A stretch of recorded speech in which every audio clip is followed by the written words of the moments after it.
नमस्कार दोस्तों, हमारी आज की कहानी। सास ने कहा, बहू खाना अच्छा नहीं बनाती।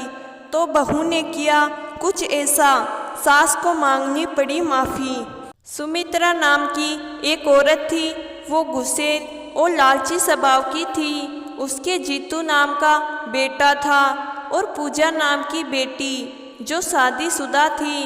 कुछ दिन बाद जीतू अपने पसंद की लड़की रागिनी के साथ परिवार वालों की सहमति से शादी कर लेता है। रागिनी सुंदर और पढ़ी लिखी थी। सुमित्रा जी को रागिनी बिल्कुल पसंद नहीं थी, लेकिन बेटे और पति के आगे उनकी एक न चली। प्रेम विवाह में लड़की चाहे कितनी ही संस्कारी हो या गुणवान क्यों न हो, सास को वह कम ही पसंद आती है। इसलिए उसे घर से निकालने के लिए 3-4 कमियां चुटकियों में गिनवा देती है। रागिनी नई दुल्हन बनकर ससुराल आई। कुछ दिन तो अच्छा रहा, उसके बाद तो हर दिन सुमित्रा जी के ताने सुनने को मिलते। एक दिन तो हद हो गई। सुबह नहा धोकर रागिनी तैयार होने लगी। तभी सुमित्रा जी आकर बोली, किसको रिझाने की तैयारी हो रही है बहुरानी? तुम्हारे माँ बाप ने तुम्हें इतने ही संस्कार नहीं दिए कि सुबह नहा धोकर सीधा रसोई में जाते हैं, ना कि तुम्हारी तरह श्रृंगार कर कमरे में बैठे। खाना क्या तुम्हारे मायके वाले बनाएंगे? एक भी काम ढंग से नहीं कर सकती। हमारी तो मत्ती मारी गई थी जो तुम जैसी बहू गले पड़ी। इतना कहकर सुमित्रा जी वहाँ से चली जाती है। इतना सब सुनकर रागिनी के आंखों में आंसू आ जाते हैं, लेकिन वह कुछ नहीं बोलती। अगले दिन, क्या बहू आज फिर सब्जी में इतनी सारी मिर्च डाल दी? कभी तो कुछ सही कर लिया करो। सुमित्रा जी अपनी बहू को डांटते हुए कहा, वैसे यह कौन सी नई बात है? सुमित्रा जी जानबूझकर रागिनी के कामों में कमियां निकालती थी। तभी रागिनी बोली, मम्मी जी इस सब्जी को छोड़िए, यह दूसरी सब्जी खा लीजिए। लाओ दे दो, पेट तो भरना ही है, यही खाकर पेट भर लूँगी। तुम्हारा बस चले तो मुझे भूखे ही मार दो। मुँह बनाते हुए सुमित्रा जी बोली। ये सब देखकर सुमित्रा जी के पति को हंसी आ जाती है। अरे रहने भी दो न भाग्यवान, इतनी भी मिर्ची कहाँ है? क्योंकि वो जानते थे वह खुद तो कभी कुछ करती नहीं है, पर बेचारी बहू के हर काम में कमियां निकालती रहती है। वैसे तो सुमित्रा जी के रोज रोज के ऐसे व्यवहार से रागिनी भी तंग आ चुकी थी, लेकिन क्या करे, अब तो उसे और भी बुरा लगने लगा, क्योंकि अब सुमित्रा जी बाहर वालों के सामने भी रागिनी के कामों में कमियां निकालने से नहीं चूकती थी। रागिनी के संस्कारों पर उंगली उठा लेती थी, उसके मायके वालों को ताने मारने लगती थी और आज भी यही कह रही थी अपनी देवरानी से, तुम्हारी बहू कैसे इतना अच्छा खाना बना लेती है? हमारी बहू तो कभी सब्जी में नमक तेज डाल देती है तो कभी मिर्च। कुछ भी चीज़ बनवा लो बेस्वादी ही बनाती है। हर काम में कोई ना कोई गड़बड़ कर ही देती है। इसकी माँ ने इसे कुछ सिखाया ही नहीं। सुमित्रा जी को समझाते हुए देवरानी बोली, सीख जाएगी सब अच्छे से, तुम चिंता मत करो। इतना कहकर वो चली गई। ये सब बातें रागिनी सुन रही थी। उसे बहुत बुरा लगा।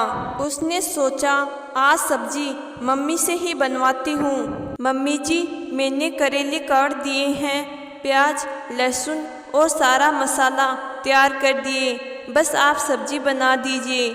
सुमित्रा जी को सब्जी बनाने के लिए किचन में सब सामान दिखाकर रागिनी खुद बाकी बचे काम करने लगी।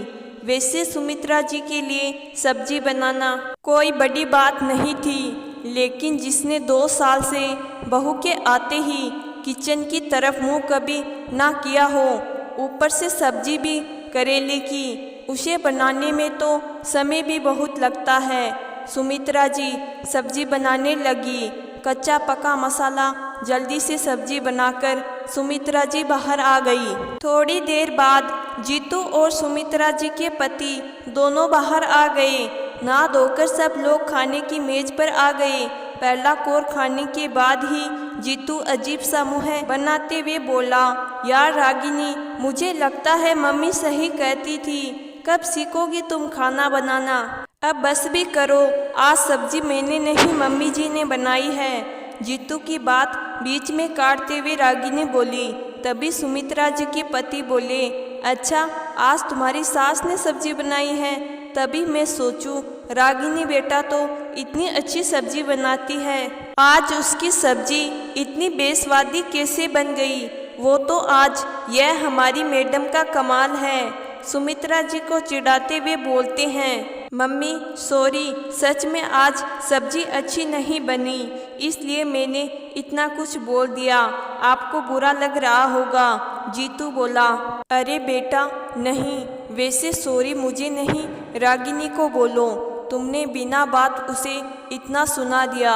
सुमित्रा जी बोली, सॉरी रागिनी, मुझे माफ़ कर दो।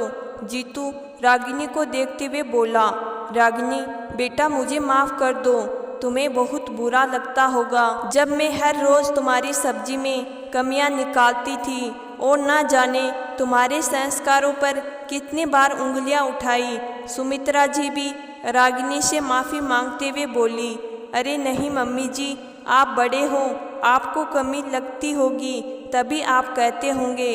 रागिनी ने सुमित्रा जी से कहा, नहीं रागिनी बेटा, चाहे कमी हो या ना हो, लेकिन मुझे तुम्हें इस तरह से रोज़ नहीं टोकना चाहिए था। मैं गलत थी, आज मुझे अपनी गलती का एहसास हो गया, आगे से मैं ऐसे कभी नहीं करूँगी। आज मेरी सब्जी में कमी निकली तो मुझे कितना बुरा लग रहा है, लेकिन मैं तो रोज़ तेरे सारे काम में कमियां निकालती थी, तब तुम्हें कितना बुरा लगता होगा।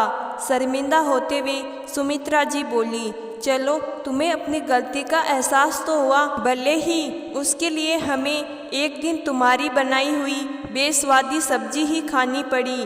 कहकर सभी हंसने लगे। यह समाज की विडंबना है। हमारे आसपास घरों में कुछ सास ऐसी भी होती है जिसे बस बहू के कामों में कमियां निकालनी आती है, चाहे खुद को कुछ आए या नहीं आए।